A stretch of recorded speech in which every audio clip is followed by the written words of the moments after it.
Episode 5 की शुरुआत वहीं से होती है जहां जियांग अपना रेजिग्नेशन लेटर देने प्रिंसिपल के पास गया हो, लेकिन प्रिंसिपल जियांग का कॉन्ट्रैक्ट दिखाते हुए कहता है कि तुम यह काम नहीं छोड़ सकते। जिस पर खुद के साइन देखकर जियांग मैनेजर लिन पर बहुत ही गुस्सा होता है, क्योंकि अब जियांग को रियलिटी शो के झूठ के बारे में पता चल गया होता है। फिर हम जियांग को घर पर भूख को कंट्रोल करने के लिए मेडिटेशन करते हुए देखते हैं, लेकिन जब भूख उसके कंट्रोल से बाहर हो जाती है तब वह पूरे घर में खाना ढूंढने लगता है, लेकिन उसे वहाँ कुछ भी नहीं मिलता। और इधर ज़ूकी मस्त अपने पेरेंट्स के घर पर खाना खा रही होती है। तभी स्कूल के बच्चे जियांग को पार्टी के लिए इनवाइट करने के लिए आते हैं। खाने का नाम सुनकर जियांग उनके साथ चल पड़ता है और वहाँ जाकर दबाकर खाना खाता है। फिर जियांग वहाँ से जब घर वापस जाने लगता है तब वह देखता है कि उसके पास उसका वॉलेट और फोन नहीं है। फिर वह एक लेडी से उसका फोन मांगने के लिए जाता है, लेकिन वह लेडी जियांग को देखकर शोर मचा देती है और जियांग के पीछे वहाँ की सभी ही लेडीज भागने लगती है। और दूसरी तरफ मैनेजर लिंग बेफिक्र होकर सुमिन से बात करने की प्रैक्टिस कर रहा होता है। और इधर जियांग सबसे बचकर उन्हीं बच्चों के घर में आकर छुप जाता है, लेकिन बच्चे उसे देखकर चोर समझ लेते हैं और पुलिस को बुला लेते हैं। फिर जियांग और बच्चों को हम पुलिस स्टेशन में देखते हैं और इधर पुलिस वाला जियांग से पूछता है कि तुम ऐसे छुप कर वहाँ क्या कर रहे थे। तब जियांग बताता है कि ये सारी गलती मेरे असिस्टेंट की है, जिसकी वजह से मेरे पीछे लेडीज पड़ गई थी और मुझे वहाँ छुपना पड़ा। और फिर वहाँ आती है ज़ूकी, जिसे कि जियांग ने फोन कर बुलाया होता है। पुलिस वाला उसे जियांग की असिस्टेंट समझ लेता है और जियांग का ध्यान रखने के लिए कहता है और अपना काम को सीरियस लेने को कहता है। फिर जियांग और ज़ूकी वहाँ से चले जाते हैं। कार में आकर ज़ूकी जियांग को उसे असिस्टेंट बोलने की बात पर गुस्सा करती, जिस पर जियांग उसे कहता है कि मैं एक आइडल हूँ। जब लोग ये सुनेंगे कि मेरे पास अपना वॉलेट नहीं था तो वह क्या सोचेंगे। फिर वह दोनों घर वापस आते हैं जहाँ पर मैनेजर लिंग खड़ा होता है। पहले तो जियांग उसकी कार में नहीं जाता, फिर वह लिंग की कार में बैठ जाता है और रियलिटी शो के झूठ के बारे में पूछता है। मैनेजर उसकी बात का जवाब नहीं देता और उल्टा उसे कहता है कि अगर आगे से कोई भी प्रॉब्लम हो तो पहले मुझे फोन करना। कार को वहाँ से ले जाता है और रास्ते में जियांग को बताता है कि मेरे पास कोई भी ऑप्शन नहीं था, इसलिए मैंने ये झूठ बोला, क्योंकि मैं तुम्हें हमेशा ही कुछ देखना करना चाहता था, जिसकी वजह से मुझे ये झूठ बोलना पड़ा, क्योंकि मैं तुम्हें उदास नहीं देखना चाहता, चाहे इसके लिए मुझे खुद पर ही सारे इल्जाम क्यों ना लेने पड़े। दोस्त हो तो ऐसा।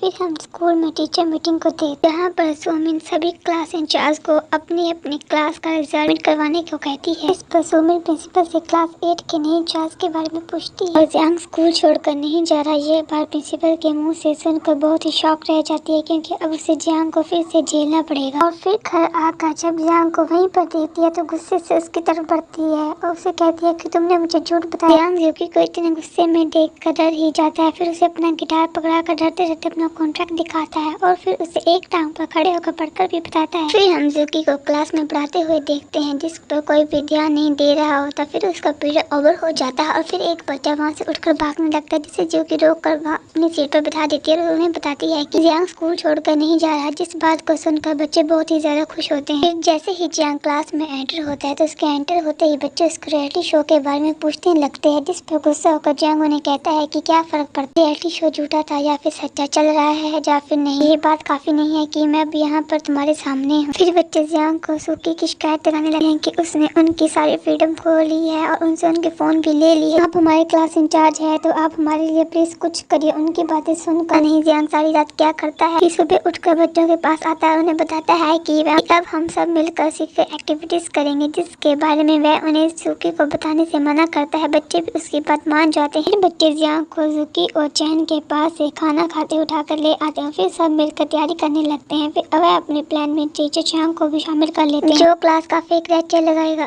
फिर बच्चे सबसे छुप छुपा कर बड़े ही मजेदार तरीके से स्कूल से बाहर आ जाते हैं, लेकिन क्लास में ही रहकर सेल्फ स्टडी करने का डिसाइड करती है। और फिर वह सभी बस में बैठकर माउंटेन की तरफ निकल जाए। और दूसरी तरफ ज़ूकी को भी जियांग की वजह से ये यूं कहो कि उसने जियांग को डराकर पता लगा लिया होता है कि बच्चे स्कूल में नहीं है। और फिर जब वह क्लास में जाकर देखते हैं तो वहाँ कोई भी नहीं होता, लेकिन उसे जियांग का मैसेज आता है जिसमें उसने अपनी लोकेशन भेज दी होती है। इसी के साथ हमारा ये पार्ट होता है।